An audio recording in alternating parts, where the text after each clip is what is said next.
Have you ever settled onto your cushion before dawn, determined to transcend every stray thought?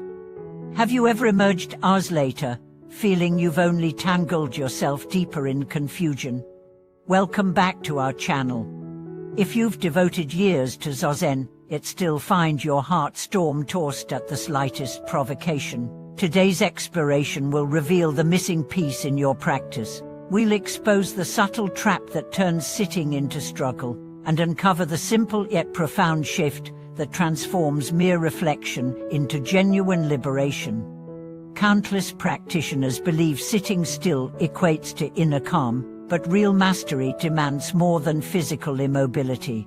It calls for a fearless, moment-to-moment investigation of self-clinging itself, each craving, each aversion, each flicker of pride that masquerades as progress. This is not a riddle to solve, but a light to shine on the hidden patterns that sustain our suffering. I once met a dedicated practitioner named Eleanor, who had endured sleepless nights over her apparent lack of progress. She meditated with unyielding discipline 6 hours each morning, 2 hours each evening for nearly a decade. Yet her inner dialogue remained relent. I'm too slow. Others advance faster. Why can't I break through? When her teacher asked her to sit and simply note the feeling of feeling stuck, Eleanor reported, "Nothing happened, I only felt more stuck." It was only when she paused the very act of feeling stuck, and watched that sensation arise and dissolve, without commentary, that the iron grip of self-doubt began to loosen. That moment of pure witnessing, free from analysis, ignited her first genuine insight. This practice, observing without feeding, stands at the heart of what the Buddha called mindful illumination. It contrasts sharply with the common notion of emptiness as blankness. Emptiness, in truth, is the absence of fixation, not the absence of thought itself. Thoughts will arise. Liberation lies in not following them down their winding corridors.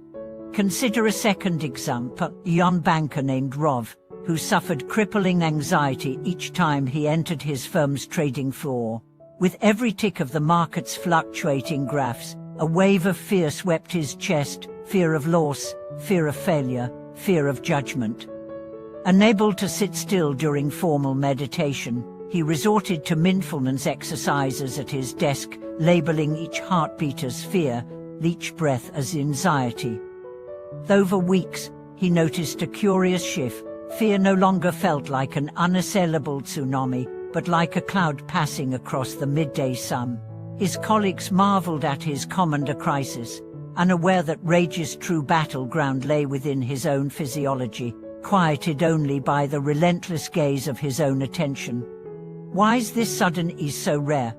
Because most practitioners lack a clear method for tracing mental states back to their source, self-clinging. We habitually treat feelings as if they were external events, then chase them away with effort or bypass them with ritual. Neither approach dissolves the underlying knot of identification. The method we'll cultivate today asks you to do the opposite. Lean in, turn your curiosity toward the very discomfort you wish to escape. When anger flares, don't resist. Lean in and ask silently, what is this urging me to hold on to?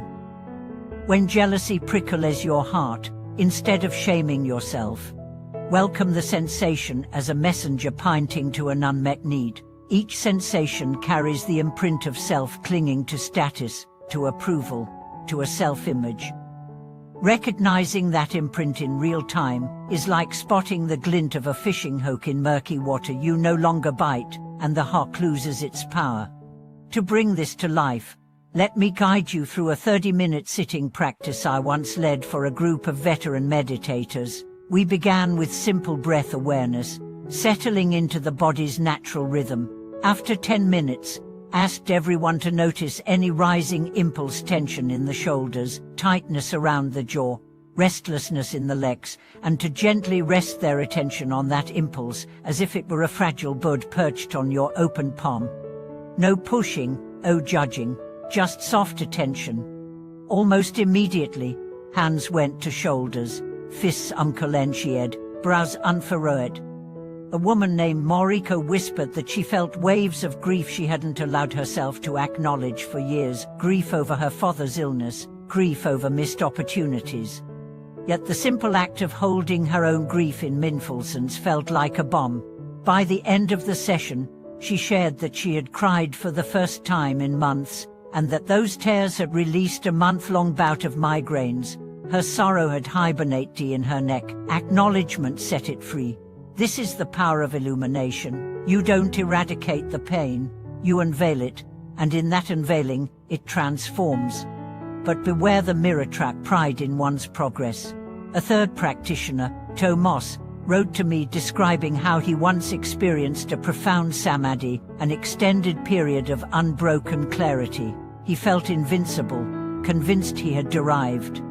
Yet weeks later, when a dispute with his partner rose, he reverted to rageful words and hurt feelings. He was humiliated, questioning if the samadhi had been real at all. The teaching he eventually received was brutal yet empowering. True insight has known. If you cling to your achievements, you continue to cling to self. Only when Tomas released his attachment to that enlightened self did he discover humility, and with that humility came a deeper, more stable clarity that no setback could erase. In our practice, then, there is no endpoint to reach, only a ceaseless return to the moments what deliver. Here is fear, here is pride, here is anger. Each recognition severs a thread in the tapestry of self-identity, until one day you glance at your thoughts and discover you are no longer bound by them. Tomorrow morning, when you sit, begin with this vow: I will meet whatever rises without turning away. Let each pebble of discomfort become a stepping stone, each wave of emotion a teacher. You will stumble, you will sit hours feeling nothing but restlessness, yet that restlessness becomes the very ground of awakening when you hold it in your awareness like a precious treasure. Thank you for watching this video. May your practice be fearless, your illumination unwavering, and your heart forever free.